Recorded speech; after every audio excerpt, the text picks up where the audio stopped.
Fitness Gym. Gentlemen, let's give a warm welcome to Mr. Alex Harbin. Yeah!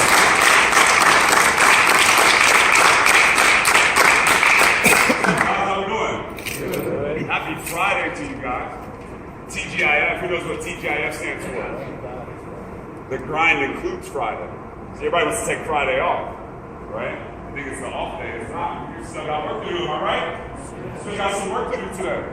So I'm here to talk to you guys. I'm going to tell you guys a story. Let me tell you a little bit about myself first. My name is Alex Harbin. I am the owner and operator of Iron Sharpens Iron Personal Training. I grew up on the west side of Cincinnati. West side, best side, am I right?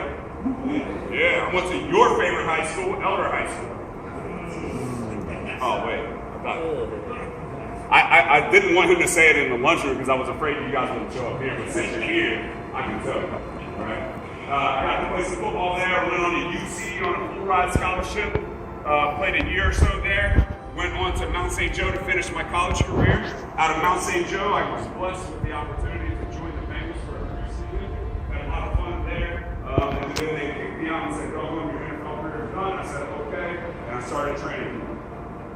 And then from there, I'm standing here in front of you guys talking. So that's a little bit of my backstory, but I'm going to tell you another story. So the year was 1519, and there was a man that was getting ready to finish the final leg of a voyage. And this voyage was going to take him from Cuba to the Yucatan Peninsula. And in his employment, he had about 500 men, 100 sailors, some horses on about 11 ships. And when they arrived at their destination, they were going to encounter an army that was going to come against them because they were heading out to get the world's greatest treasure. It's the world's greatest treasure. This is a treasure of silver, of gold, of artifacts. This is the kind of treasure that has the potential to change not only the people that would get it, but the entire nation that they represent. And the whole world, the entire world knew of this treasure.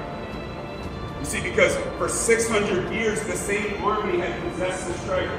For 600 years, army after army and conqueror after conqueror had come against them to try and take this treasure, but they were not successful. You see, this man, his name was Hernando Cortez, and he was also a conqueror. And he knew of the stories, he knew of the legends, he knew of all the people that tried to get this treasure. So he knew also that he was going to get it. But he also knew this: if he was going to get something that no one else had ever had before, he was going to have to do it in a way that no one else had ever done before. So instead of just opening it up and saying, hey, we're going to go and try and get some treasure, you guys want to go with me? And just see who shows up. He put the call out, and the people that responded took him a little bit longer. Took him a little bit longer to prep, took him a little bit longer to get started, but he would meet with each one of them. And he would sit with them in their homes, and sit with them around their families, and he would cast a vision for them, he would tell them of the treasure. He would remind them what it would feel like to get their hands on this treasure. He let them know that, hey, if you get this treasure, they're going to be talking about you before high school football games in the future. You're going to be a legend. Your name will live on. So he went around and he took his time and he picked these men, and by the end of it, he knew he had the best of the best, kind of like this one right here, the best of the best. And he gathered them up and he got them on the ship and they set sail. So at the beginning of this voyage is about 800 miles long. He's feeling pretty good.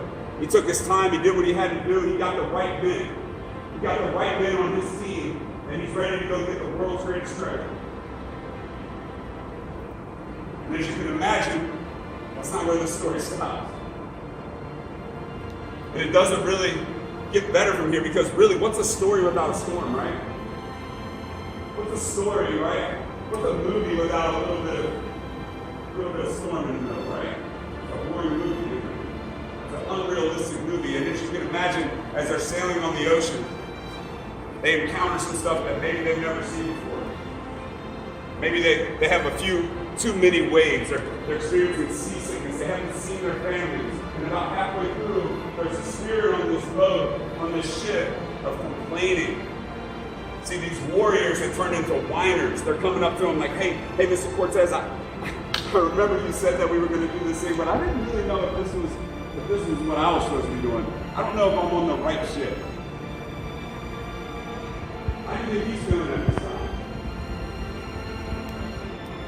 Right? I mean, he did. He put the best of the best together. He sat with them. He told them exactly what they were signing up for. And now they're complaining. Now they're whining. This guy's a conqueror with a ship full of warriors. So they're not turning back. They get to the shore of their destination. Instead of just running straight off the boat and going into battle, he gathers them all up on the beach and he tells them again what's at stake. He tells them again, reminds them of the legacy that they have the opportunity to create. He reminds them of everything that's in this treasure. He tells them how it's going to feel when they get their hands on this treasure. That's the vision for them again. Brings other people up to talk about what the treasure would mean to them. When the time comes to go battle, he gathers them together one last time. Stands in front of them. Stares at them in their eyes, and as the crowd quiets down, they're getting quiet because they know this is the part of the speech where he's going to give them the plan. Like, hey, you go this way, you go this way, and if it gets out of hand, we're going to meet back here, we're going to get on these boats, we're going to get out of here. But the three words he would say next changed everything. The three words he said next was not what anybody was expecting him to say. He looked at them all, and he said these three words. He said, burn the ships. And they said, excuse me? He said, yes, burn the ships. If we're going to go home, we're going to go home with their ships. You guys know what happened after that? They fought pretty well. Why do you think they fought so well? They didn't have any other option. I mean, they had options. It was either fight and win or die. I can imagine them sitting there thinking about it. Fight or die. They're going to fight, right? And they, you know what they did? They took the treasure. They took the treasure that no one was able to take for 600 years. And again, like I said, we're standing here talking about that group of men today. But they had to do something first before they could really focus on the victory. They had to give some things up. They had to burn the ships. The question for you guys right now is this. There's something in your life that you want. I know that. I sit with a lot of people. They come into my gym. They want to have a change. The first thing I ask them is, what are 3 things you want out of training? Everybody has at least 3 answers. The next thing I ask them is, what are some of the things you're struggling with that are keeping you from getting the things that you want in your life? And guess what? They all have answers. And then I ask them a third question. What are 3 strengths that you have that we can use to overcome your weaknesses to get to those goals? Essentially what I'm saying is, what are your ships? What's your treasure? What's your ship? And what do you have that we can light up on fire with? What are the boats in your life right now that are floating out at sea, that are keeping you from getting the treasure that you want? If I'm looking at a group like this, I'm in a high-level organization right now. I spoke at Indian Hill last week. I spoke at Madeira. They got 30 kids in the whole program. 30, from freshman to senior. This is a high-level organization. This is a group that I can look at and say, you guys can do it. You guys can get that treasure that you want. You want to win state. Am I right? GMC's cool, right? We'll take it. We like to not lose another game. But our goal in this room is what? State, that's your treasure. Isn't it? That's what you want. But there's stuff in your life right now that's keeping you from getting it.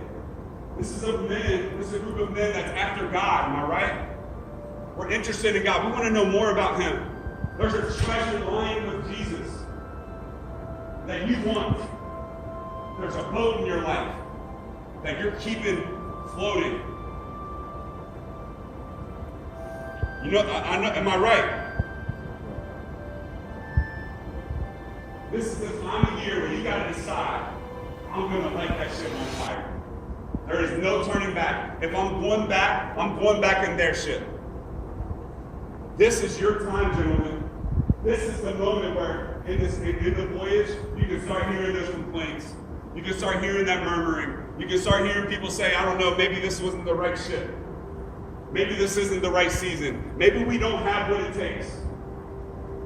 But you got to remember something. God has given you guys a spirit of power, of love, and of self-control. Not a spirit of fear, not a spirit of timidity, not a spirit of complaining.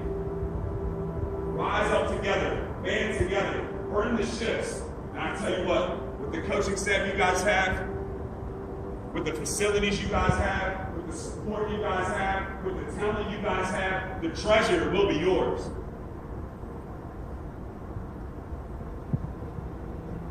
With the God you have, a God that's loving and caring, the treasure you want that lies in God, that treasure you want that's in heaven.